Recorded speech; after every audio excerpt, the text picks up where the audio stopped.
The Coolidge Effect is literally a biochemical process where a man either has sex with you once or he has sex with you multiple times, but he's no longer triggered biochemically to be sexually attracted to you anymore. He cannot produce the testosterone to trigger him to want to have sex with you. He can't even help it. I've met men who was like, I was really into her, and as soon as I had sex with her, I don't even know what happened. I just completely lost interest. It's called the Coolidge Effect. They've seen this in science. They did a study with rats, and it happens all the time with men. So you never, ever, ever, ever have sex with somebody during the attraction phase. And according to Helen Fisher, there's no such thing as love at first sight. Listen to me when I tell you this. It is lust at first sight, ma'am. That is his sex hormone. That's talking. That's his sex hormone.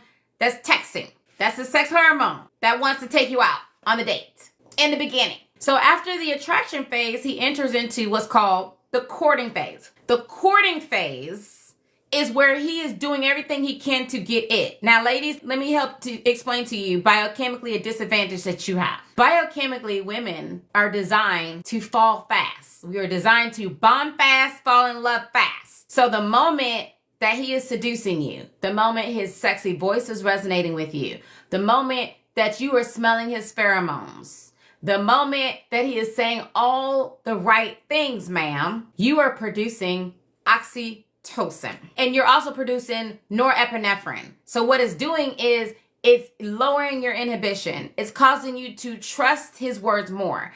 And during ovulation, you are more likely to choose a player. You are more likely to choose a man who's a cheater, who's a liar during ovulation. So the better his game is, the more likely you are to be attracted to him and to produce oxytocin for somebody who you shouldn't be. Yeah, I know. Doesn't seem really fair, okay? But Mother Nature knows what she's doing. But men were designed to fall slow. He was not. All of you think a man can just jump in bed with you the first night and fall in love with? No, ma'am. Biochemically, that's not the way he was set up. If you have a man that has all of a sudden fallen in love, ma'am, it's not hard to get a Walmart bag. Ma'am, it's not hard to shop at Walmart. I hate to say it, ma'am. Anybody can go to Walmart. Anybody can get free bags from Walmart. You got to decide, what kind of man do you want? What kind of quality man do you want? Do you want a man who is in his masculine energy or a feminized man? And not to say the feminine energy is bad, because it's great for you. But when it's in a man, then he's going to drain you, ma'am. He's not going to be the kind of man that wants to pour into you, that wants to earn you. So you have to be clear about what kind of man that you want, because there's a whole biochemistry that's happening in the process of him falling in love with you. So it takes him, according to Don Maslar, at minimum 2.5 to 8 months to produce what is necessary in order for him to bond with you long term. The longer you make him earn, and hear me what I'm saying, the longer you make him have to work to earn your heart, your mind, and then your body, the more he is producing the vasopressin receptors, which are necessary. It's not enough for him to produce vasopressin, because everybody on Beyonce's internet want to talk about vasopressin, which they got from me, because I was vasopressin girl. I've been on YouTube since 2003. But it's not enough for him to produce vasopressin. He has to produce the receptors that catch the vasopressin. And according to Don Maslar, the research shows is that it takes them at minimum 2.5 to 8 months. Now, that's where they get the 3-month rule. But you don't know if your man has produced it within 3 months. That's why it doesn't make sense for you to say, oh, I'm gonna wait 3 months, ma'am, because you don't know yet. You don't know if that's how long it's gonna take. He might not be a 3-monther. He might be a 5-monther. That's the reason why also you should be dating 3 men at a time. Because when you are, it triggers him subconsciously to start producing more testosterone, to pursue you more, and to produce these receptors and produce the vasopressin faster, ma'am. He is more likely, if he's really into you and he is in his masculine energy, to fall for you and value you when you are dating and considering 3 men at minimum a time.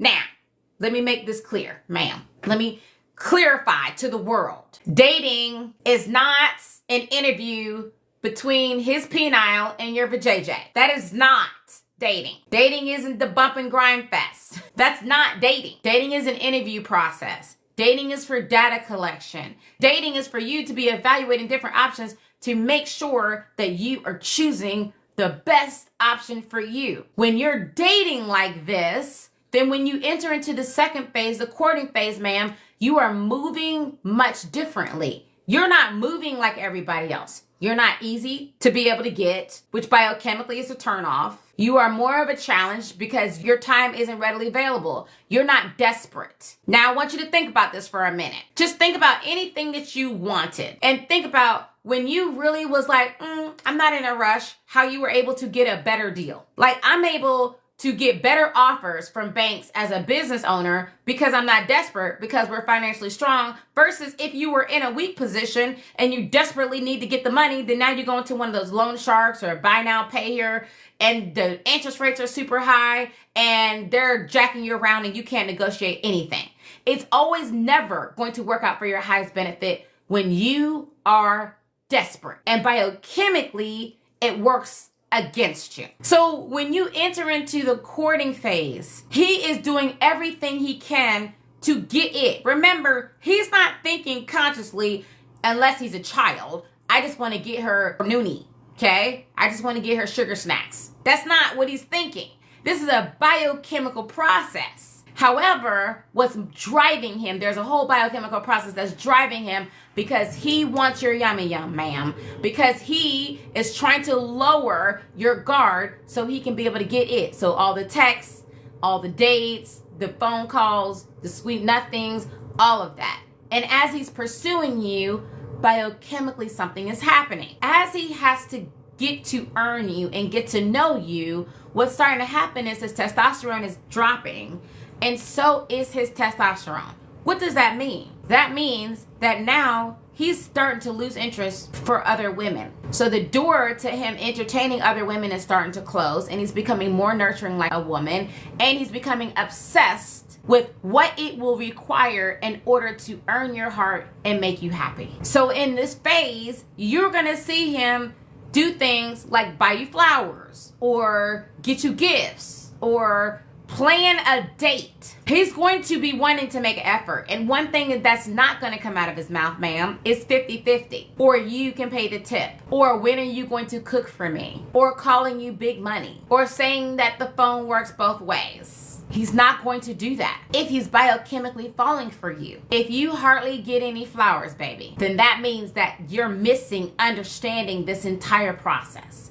And it also means that you have love blocks. We'll talk about that later. You know when a man is at each one of these 6 phases. You will know because there are certain clues that give it away. So as you continue to be your powerful feminine diva self and how you trigger him to produce these hormones and to produce this process is through CAP. How do you trigger vasopressin? It's through CAP. Curiosity, anticipation, polarity. Now, what do I mean? First, ma'am, you gotta keep him curious about you. How do you do that? Have a freaking life, ma'am. Do you? When a woman is focused on making herself happy, when a woman is focused on creating a life that brings her peace, being self-fulfilled, and I'm not talking about being isolated and independent and where you're like, I don't need nobody, I can do bad all by myself. I'm not talking about that mindset. That's a different kind of energy, and that energy attracts toxicity and it attracts loneliness, and you basically just lying to yourself. That's different. The best way to trigger curiosity, ma'am, is with seduction. And let me say it like this, since so many of us have been brainwashed to think that seduction means manipulation,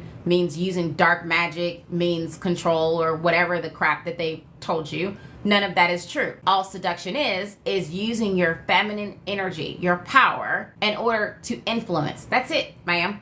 You get seduced on the apps, on TV, in commercials, watching movies all the freaking time. However, there's an art to seduction for a woman that is extremely powerful. However, they burn the books teaching you how to truly tap in to that power on purpose. The books they have out now, ma'am, are nothing. They're geared to men, not to women. To teach men how to seduce you, how to be able to have emotional and biochemical power over you, However, the books where you held that power were burned, which is why I created a whole training on how to master the art of ethical seduction using your feminine energy. So if you want to trigger curiosity, ma'am, that's seduction.